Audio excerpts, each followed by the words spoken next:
"This is my house. Get out." That's what my brother-in-law yelled at my father inside the $425,000 seaside home I'd gifted my parents for their 50th anniversary. My mother's face was pale, her tears soaking the dish towel she gripped like a white flag. My father just stared at the floor, silent, trembling. My sister laughed proud, like chaos was her inheritance. I stood in the doorway, still holding the cake, the keys cold in my hand. I didn't shout. I didn't move. I only smiled once and said something that made the laughter die instantly. They thought they'd taken everything. They had no idea what I'd kept. 2 weeks earlier, everything had felt lighter. The air smelled like salt and paint when I first unlocked the door of the little blue house by the water. I'd spent months hunting for it, something modest, quiet, with sunlight that moved gently across the walls. When I told my parents I wanted them to take a weekend drive with me, my mother thought it was a surprise dinner. My father packed fishing gear. Neither of them had any idea. They cried before they even stepped inside. Dad ran his hand along the banister like he was touching something sacred. Mom opened every cabinet, whispering, "It smells like lemon." I'd saved for years, wrote the final payment on a night when the code on my laptop blurred from exhaustion. I wanted them to have one thing that couldn't be repossessed, one corner of this world where the air didn't smell like debt. Growing up, I learned how fear tastes. I remember Mom crying over late rent notices, Dad working double shifts at the plant. I was 10 when I learned to say, "It'll be fine," even when it wasn't. I paid Olivia's bills later the same way I used to patch our broken chairs, quietly, efficiently, like it was my duty. Every transfer, every favor, every rescue felt like control. It wasn't. It was just enabling chaos wrapped in love. So when I handed my parents the keys that day, I thought maybe I'd finally fixed something permanently. I told them, "It's yours, every part of it." Dad tried to speak, but his voice broke halfway through my name. Mom kept wiping tears and laughing at the same time. We sat on the deck together, the sky melting pink into the ocean, and for the first time in years, I saw them relax. They looked like people who finally got to breathe. Before leaving, I hid a note in the kitchen drawer, just one line written on plain paper for slow mornings and loud laughter. Then I drove back to the city for a product deployment that night, thinking they were safe, that peace had finally found a home. But peace doesn't last long in families like ours. 3 days later, Olivia called my mother. By the 5th day, my phone buzzed with a photo of that same deck, different caption. Home sweet home. Her account, her smile, her kids in my father's chair. I should have known the silence that followed wasn't gratitude. It was the quiet before the collapse. When I pulled into the driveway that Saturday, the first thing I noticed was the SUV parked crooked across the grass. A loud cartoon blared from inside. The front door was wide open, curtains fluttering in the wind. Something in my chest tightened before I even stepped out of the car. Mom was in the kitchen, her back hunched, clutching a towel. Her eyes were red. Dad sat still in a chair by the window, his fingers trembling on the armrest. The air smelled like grease and beer. Boxes were stacked everywhere, none of them his. Then I heard a man's voice from the living room. "Upstairs for us," he said. "The kids want the room with the ocean view." When I turned the corner, I saw Mark barefoot holding a beer, standing in front of my father like he owned the place. Olivia was sprawled on the couch, scrolling on her phone, her flip-flops half off. Mom whispered my name like it was both a warning and a prayer. Mark didn't even look at me. "Family home, right?" he said. "We're just settling in." Olivia laughed. "Relax, Bella. You know Dad's bad with stairs. We'll handle things here." I could barely hear over the static in my head. The words family home hit like a punch. I turned to my mother. "You told them." She shook her head, fast eyes glassy. "They found out from a photo your dad posted." I looked at Dad. He couldn't meet my eyes. "She said it was fine," he muttered. The walls felt smaller. My sister's kids ran past, trailing sand across the new floors. Mark raised his voice over the cartoon. "Peak season's coming. We could rent this place easy. I already made a listing. Gotta make the house pay for itself." I stared at him. "You what?"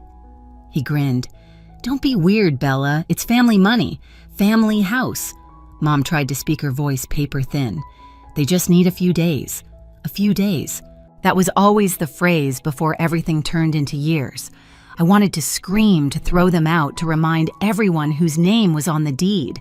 But all I did was set the cake on the counter. "I'll be back tomorrow," I said quietly. Olivia rolled her eyes. "You're always dramatic." Mark waved his beer. "Bring more of that sparkling cider when you come. It's good." Outside, the ocean was so bright it hurt to look at. I got in my car and gripped the steering wheel until my knuckles went white. They thought I was leaving to cool off. They didn't know I was driving home to plan their eviction legally, quietly, permanently. I parked 2 blocks away and walked back so I wouldn't storm in like a thunderhead. Anger makes mistakes. Precision does not. My hands were steady as I unlocked my phone and opened the folders I'd built for this exact kind of emergency payments, HOA rules, screenshots, the trust paperwork I'd had my attorney prepare the week I closed. Each file felt like a little weight I could set down and use. At my desk that night, I pulled everything open and read it like an incision. The deed was recorded in a trust with my parents as lifetime beneficiaries, clear, simple language that gave them exclusive occupancy. The listing my sister or Mark had posted used photos I'd taken my descriptions word for word, and worst of all, the payout routing matched Mark's account. In the group chat screenshot, someone had typed, "We'll get him on board if mom cries." My stomach turned, but my fingers did not. I highlighted, printed, labeled. I called the HOA before midnight. The woman on the phone was perfunctory at first until I read the clause aloud, "No short-term rentals permitted." She went quiet, then told me what I already suspected: violations could be enforced. Fines levied, listings removed. I thanked her and asked for an email confirming the rule. She sent it immediately. Proof. I booked a locksmith for first thing in the morning and left him a note Victor will need to change outer lock keypad reprogram. Small, mundane actions that felt enormous when they lined up. I forwarded the screenshot of the listing to the platform's trust and safety inbox and attached the deed and trust. I wrote a short, boring email to a neighbor list I'd found in the closing packet. "Hello neighbors, there may be unauthorized activity at 24 Seaview. I'm the trustee and will be taking steps to ensure compliance." I hit send with my thumb and watched the little blue dot move across my screen like a metronome. I didn't sleep much. When I finally fell into a shallow, precise kind of doze, my mind ran through contingencies. What if Mark refused to leave? What if Olivia posted a video of Dad crying? What if they tried to file some quick claim? I imagined their faces when their leverage collapsed, a small private cruelty that felt deserved. At dawn, I drove back with a manila folder in my lap.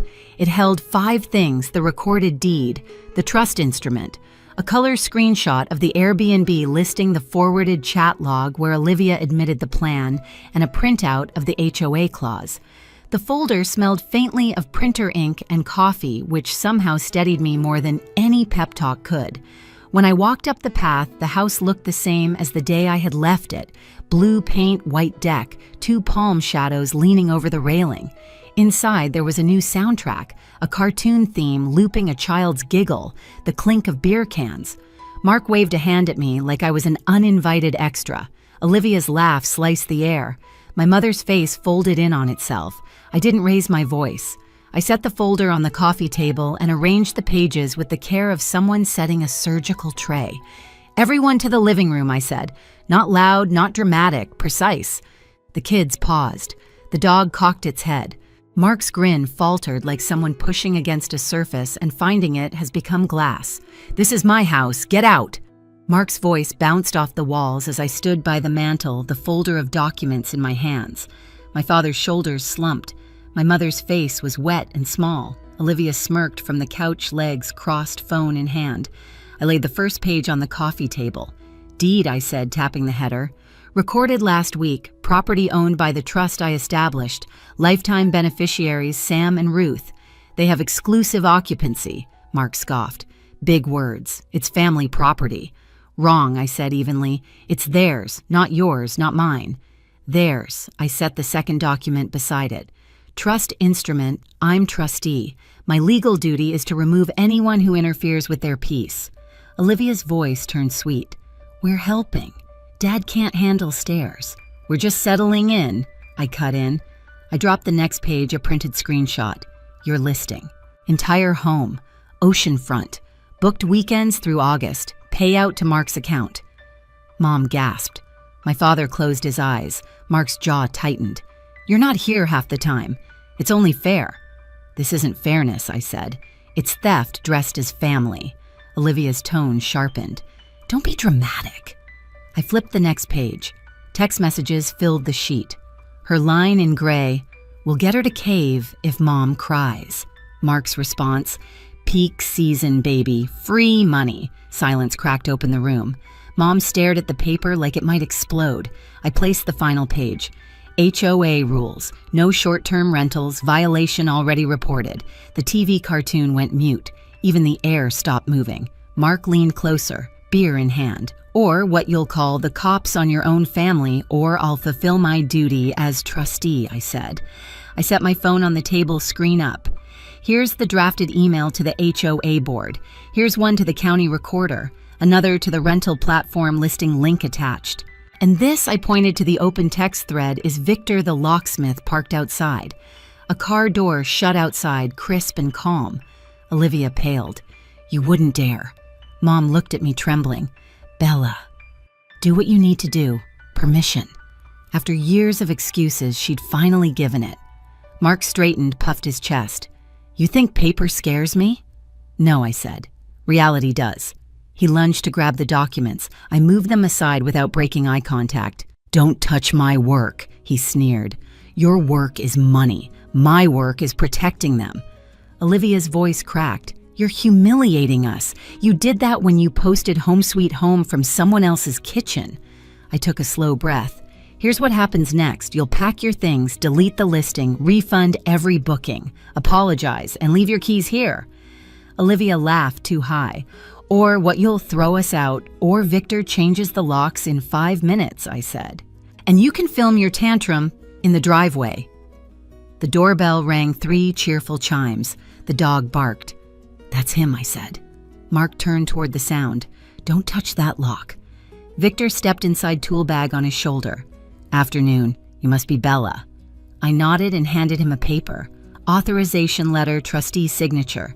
He read it, smiled politely, and went to work. Mark pointed at my father. Old man, tell her to stop. Dad's voice cracked, but it held. This is our house. We're staying.